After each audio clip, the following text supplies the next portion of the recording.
Arizona basketball gears up beyond just the first round. We don't want to count our chickens before they're hatched, but we're about to count our chickens before they're hatched.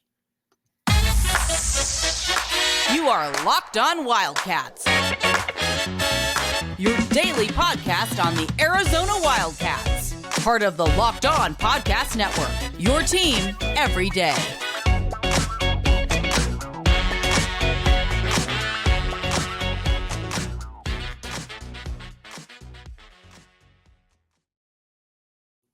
Thanks for keeping it locked on Wildcats and making this your first listen of the day. This show is brought to you by FanDuel.com/locked on. All right, now we talked a lot.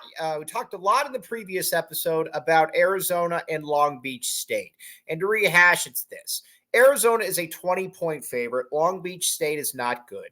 They caught fire at the end of the season. And again, you could knock on wood and say, Arizona, you've had a lot of flameouts, and you would be exactly correct on that. But we are also going to go under the premise that Arizona is going to beat Long Beach State. And if they don't beat Long Beach State, then we've got a lot of questions to ask about Tommy Lloyd, about the direction of this program. There would be absolutely no defending anything. And that, again, would be, to put it mildly, when you're a 20-point favorite, you should win. Keep in mind, you could say, well, what about Princeton? And that's a fair point, but Princeton was significantly better than even this Long Beach State team. Princeton has a player in the NBA. Princeton has a player playing for starting at Northwestern. Princeton had some good players, and honestly, you look at last year's team, and Kirk Crease at point guard, stinks. You had Courtney Ramey, meh, at the shooting guard. Then you had Cedric Henderson starting at small forward, and then Azuolas Tubelis, who was your star, but Azuolas Tubelis was allergic to any clutch play in big moments. Another kind of So you got all of that in play. And then Oumar Ballo had a broken hand. Arizona's got none of that. This year, listen, Kylan Boswell has not been good. So if you want to say that Kirk Crease is better than Kylan Boswell, as much as it pains me to say that, okay. I'm not going to sit here and totally dispute that one.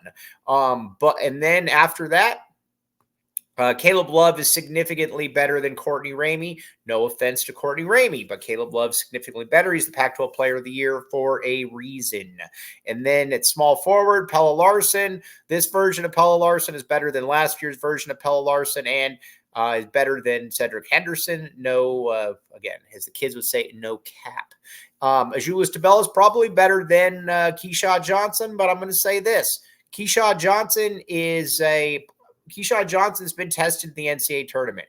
13 points, 4 rebounds in the national title game last year. This is what you brought him in for. If you want to say Azuolas is better, cool.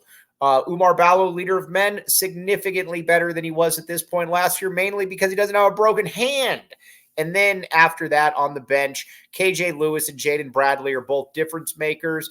Pelle Larsson came off the bench last year, but Arizona didn't really have anybody quite like these two. And then Mount Krivas up front is better than Henry. That's the best way that we are going to put it. So Arizona should roll in this game. And if Arizona does not roll in this game, then we will have some serious problems that we need to identify and we need to talk about in great detail. So we're going to assume that Arizona moves on. Okay. So let's talk about Dayton and Nevada. Now, Nevada is in the Mountain West, obviously. Nevada is an interesting team because you have first of all, the Mountain West was really, really good in basketball this past season, really good. And, Steve Alford has done a nice job there. Nevada was about as good as there was in the conference. I know they finished second, but he did a magnificent job there. And we talked about it before, but sometimes coaches are a little bit miscast at elite level programs. Let's use Steve Alford as an example. Steve Alford was not good enough at UCLA. I think that's probably fair to say. But at New Mexico, he was absolutely great. And then at Nevada, he was very, very good as well. So there's that in play, certainly. And then after that, you've also got a situation with Alford where at Nevada, he's been able to put his players together. Now, they were the last team in the tournament last year, and then obviously they were not the last team in this year, but they're tough, they're physical, and he's finally got kind of his team. He's kind of got his players in line, which I think is something that any coach will tell you is basically invaluable when it comes to that. Up front, you got about 3 players that go in double figures. This is not a team, though, that I am terribly worried about. Again, it is a good team, but if Arizona can't beat Nevada in the second round, especially when everybody knows that Arizona is, coming off some pretty rough NCAA tournament performances, then I think we've got, like I said, we've got some bigger issues at play. Now, the other thing too that I think you need to look at is with Nevada is you've got some very interesting players that are also kind of in the mix here. And a big one is that this is a veteran team. You've got a lot of players that have been, that have either been in the NCAA tournament or they are upperclassmen. That's something to certainly keep in mind. But if Arizona gets Nevada, I believe Arizona should roll Nevada. I also believe that point spread would probably be something like, I don't know, 9 to 11 points. So again, I am rooting for Nevada against Dayton. Now, you might say, Mike, why are you rooting for Nevada against Dayton? Well, thank you very, very, very much for asking that. The reason I'm rooting for Nevada against Dayton is very, very simple, because I don't want to play Dayton. Dayton is the type of team that worries me in a great way, because they shoot a ton of threes and they make a ton of threes. They are one of the best 3-point shooting teams in the entire country. You got one player that is essentially 90 of 180 this season, almost has made 100 3-pointers this year. I don't want anything to do with that. You also have 3 or 4 other guys that can shoot a ton of threes as well. One thing that Arizona did not do well this year at all was defend the 3-point shot. They did not do that well at all. And you could, and I think what's funny about it is it's the joke has kind of been, well, was it by design or what was the exact reasoning? I don't know, but I don't like it. There's really no other way to put it. Whether it was against Stanford, where you essentially just decided we're not going to guard the 3, or in the rematch again, or the first half against UCLA, where you thought that, or some of these games too, you just gave up open shots. And then what happens is, and we've seen this time and time again, is that once a player starts making some shots, then it just starts rolling from there. And then after a while, you just start wondering what exactly is going on. But when you're a shooter, that's kind of where it's at. You know that when that ball goes through the first time, you're like, all right, now we got some real issues at play. And that's exactly what happened to Arizona this year. And Arizona was not a good 3-point defensive team. This is one of the big things that worries me this year is kind of that mentality. And we are going to talk about that mentality. But first, Nissan. All right, I have a Nissan. I got a Nissan Altima, because my previous car kept getting stolen.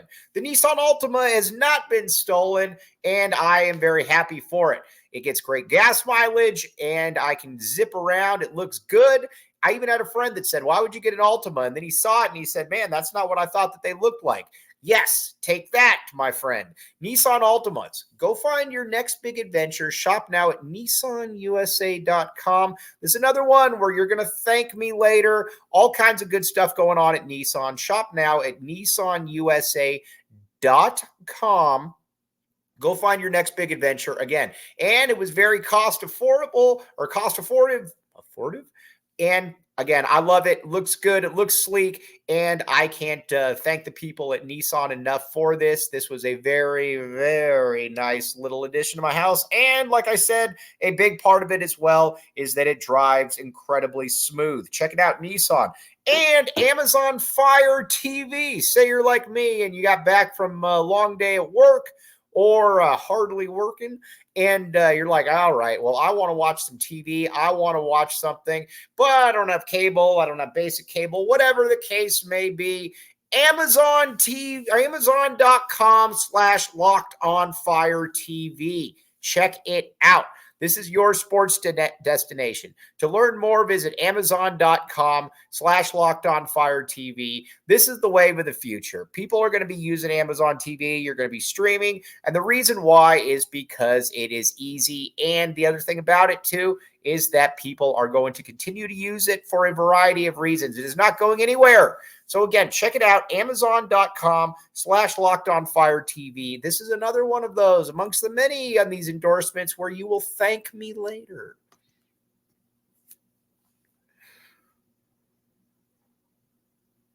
Thanks for keeping it locked on Wildcats and making this your first listen of the day. I am your host, Mike Luke. All right, now, let's get back to it. Now, one thing that Tommy Lloyd has essentially decided this year is that they are going to bank on teams not making threes.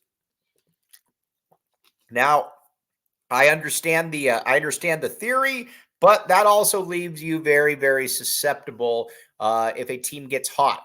In the NCAA tournament, it is a one. I almost said a one-size-fits-all. These are one-game propositions in the NCAA tournament. That's what greatly worries me about this, is that this is not something to take. Lightly, because again, this is we're kind of at the stage. We're at the stage in the year where you know that listen. One hot shoot night and you can go home. And like we talked about, when a shooter gets going, the last thing you want is for them to continue to keep going. And that is something that has happened against Arizona many, many times. Listen, Arizona's defense doesn't stink, but the three-point defense certainly does stink. And that's something that I think that probably needs to be addressed at some point. But either way, that's how Arizona's going to roll. That's why I don't want to play Dayton. So everybody out there, make sure that you root against make sure you root for Nevada against Dayton. I would much rather play Dayton than Nevada, or excuse me, Nevada than Dayton, just because of the 3-point barrage, and I don't want to put myself in that kind of susceptible position. All right, now looking at some of the other teams that are really big in this going forward, talking all West region here. Baylor. All right. I think I'm one of Scott Drew's biggest fans. I've always thought that Scott Drew does a very, very, very good job, and obviously broke through and won the national championship. Baylor is an incredibly hard place to win. If you've been to Waco, Texas, you know that not many kids are saying that they want to spend their free time in Waco, Texas.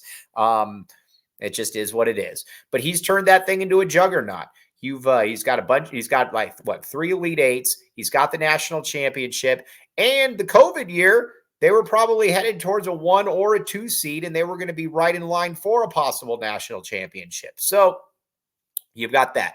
But either way, this is a little bit of a different team. It's not kind of your typical rough physical team up front, but another team that shoots a lot of threes. And you've got a lot of different players that kind of check off a lot of boxes. Jacoby Walters is going to be a first-round pick. RJ Dennis does a really good job on the perimeter as well. They got 6 guys that score in double figures. Where it's a little bit unique for me, though, is you don't have the one player that you just know going into a game, they can just take over the game. Kind of that art,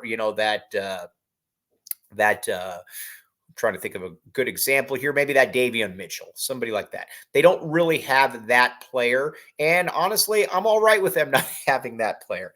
But either way, it's a good team. It is a well-rounded team, but they don't, like I said, there isn't that one player that just absolutely scares you that you're like, oh, if they get going, then it's pretty much over. But again, this is also a team that can shoot the ball. This is not your mother's Scott Drew team. This is a team that can absolutely shoot the ball as well.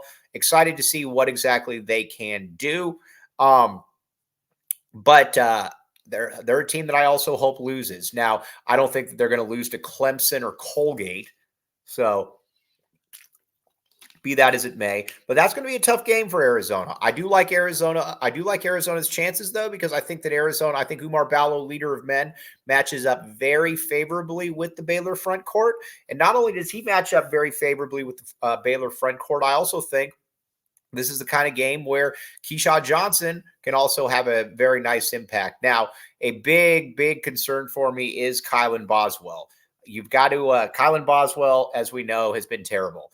And Tommy Lloyd's got to have a quick hook. I'm totally cool starting Kylan Boswell, but I'm also at the stage now with Kylan Boswell where if he's not playing well, you got to get him out of there. Jaden Bradley has shown that he is more than capable of running the show. And not only has he shown that he's more than capable of running the show, Arizona has been better with him. So that's something that I think that we definitely need to keep. We definitely need to keep very much in mind as Jaden Bradley. Jaden Bradley is a very viable option. That, to me, is going to be a big part of it because Baylor is going to pressure Kylan Boswell, as should any team. And not only should any team press him, we'll see how he handles it. But in the Pac-12 tournament, you could tell pretty quickly when that confidence was gone. And if I could see it, and pretty much anybody else could see it. So that is a big concern for me is the point guard play. But if Jaden Bradley's in there, I don't have nearly those concerns. Now, KJ Lewis feels like a Baylor type player. But again, I like Arizona's chances against Baylor. Point guard is really the only position where I get really nervous about, and defending the three. Other than that, I'll take Arizona's chances against Baylor. Then North Carolina. All right. North Carolina was deserved to be the number one seed. What's fascinating to me about North Carolina, though, is that North Carolina is also the underdog to come out of the region. That does surprise me a little bit. Now, part of it maybe is that they're on the West Coast. I don't know, but it is North Carolina, and you've got three stalwart players, and you've got RJ Davis, who's going to be a first-team All-American. Until the Pac-12 tournament, I didn't quite understand why anybody would say that he has clearly been better than Caleb Love, and honestly, I still don't. Their numbers are pretty close to being the same, but RJ Davis has been obviously really, really good. He's a first-team All-American for a reason. Now, up front, Armando Bacot is going to be, and Umar Ballo, leader of men, is going to be a fierce battle, and that is a battle that I am here for. I am going to enjoy very much watching that because they're kind of similar. Both of them probably not going to play in the NBA. Both of them big, wide-bodied, big, broad-shouldered, girthy players that are both, I think, are both pretty good, or both really good basketball players. I hope that Umar Ballo, leader of men, takes the strategy that a Bacot did and come back for another year because, and I'm going to keep saying this, with listen, Umar is probably not going to play in the NBA. Not really breaking any news there, but he's probably not going to play in the NBA. Why not come back, make a lot of money off NIL, and enjoy another year of college? I mean, it's been gifted to you. Why not take it? Totally understand if Ballo doesn't want to do that, but that's going to be a real battle between Umar Ballo and Armando Bacot because they're both kind of similar players, to be honest. And I'm very much looking forward to seeing how that one plays out. And then Harrison Ingram. If there's ever been a bigger indictment of Jared Haas as a coach, it is Harrison Ingram. Harrison Ingram came into Stanford as a 5-star recruit. He played like a 2-star recruit. Then he goes to North Carolina, and all of a sudden you're like, oh, he can play. So again, they've got 3 really good players. It's not a super deep team, but this is a very, very good North Carolina team now. But they have an interesting, very tough draw that we're going to talk about on the other side. But first, FanDuel. Check it out, friends. FanDuel.com/locked-on. FanDuel is where it is at. The NCAA tournament is here. Bet on FanDuel. Again, there's nothing better than knowing that your money is good with FanDuel. And not only is your money good, you also know that you're going to be taken care of, and there is nothing more enjoyable than to watch games that you got a little bit of coin on. So again, check it out, FanDuel.com/lockedon. Another one where you will thank me later for this. All kinds of good stuff. And the great thing about FanDuel, again, is that you can bet before the game, you can bet during the game, all of that stuff. The only thing you can't do is bet after the game, but you could probably bet for the next one. So again, check it out, FanDuel.com/lockedon.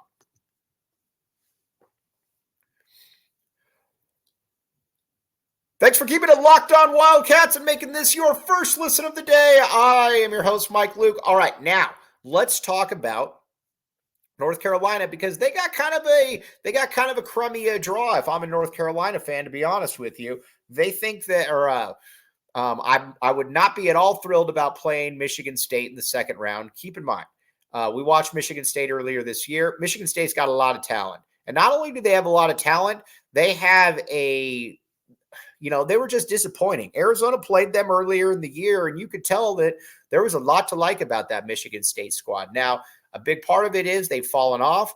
And you kind of wonder with Tom Izzo, is this thing kind of coming to an end? This feels a little bit like Lute Olson at the end, where you could still get some players, you could still kind of be relevant, but nobody really fears you. You're not quite Michigan State anymore. But either way, if I'm North Carolina, I do not want to have to play them in the second round. NCAA Izzo is a thing. Keep in mind the Big Ten, but Tom Izzo is generally somewhat of an exception to that. So there is that. Then you also have St. Mary's. Now, Sheer and I have gone back and forth a lot. I did not want to play anything. I don't want any part of St. Mary's, and it's not because of the shooting. I just think that this is a really, really, really good team that Randy Bennett's got between Marshall Lunas and between Mahaney. You got two players that, if they're not playing in the NBA, they are going to be high-level international players. Two guys that I would not want to face, and you'd probably get them in the in the Sweet 16. That's a tough match. That's a tough matchup. Those guys that team is good. You got the big man up front as well. And they could be even better next year, but that is neither here nor there. Like I said, North Carolina's got a difficult draw. I like Arizona's draw more, and kind of brings us back to Arizona, that there's no reason to not get out of the first weekend. If you don't get out of the first weekend, then I think we have some real problems, because, again, Long Beach State is not good.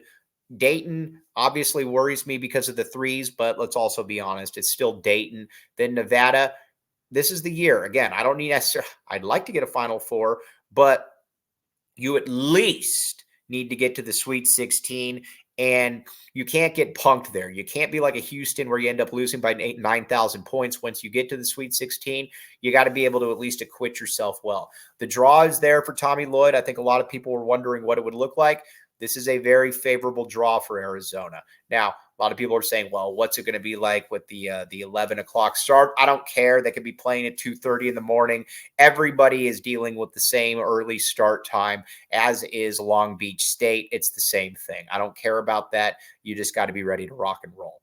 All right, now, next show, we're going to go around the NCAA basketball world, and we're going to talk about all of the brackets, because obviously Arizona's got the fourth best odds to win the entire thing. That is going to be fascinating to watch, because Arizona is favored over North Carolina. That I am curious to see how that plays out for the Wildcats, because there's a lot that could possibly go into that. But again, you got UConn, you got your Purdue's, you got your Houston's. We're going to talk about all of those schools. But so again, NCAA tournaments here, though, my friends. And as always, I am your host, Mike Luke. Thanks a ton for keeping Locked On Wildcats your first listen of the day. We will be back with you tomorrow. Again, this is the time of the year. Get in on that FanDuel while you can. Well, you can always, but get in on that FanDuel. We will talk with you tomorrow. Thanks for keeping it locked on. Bear down and back the A.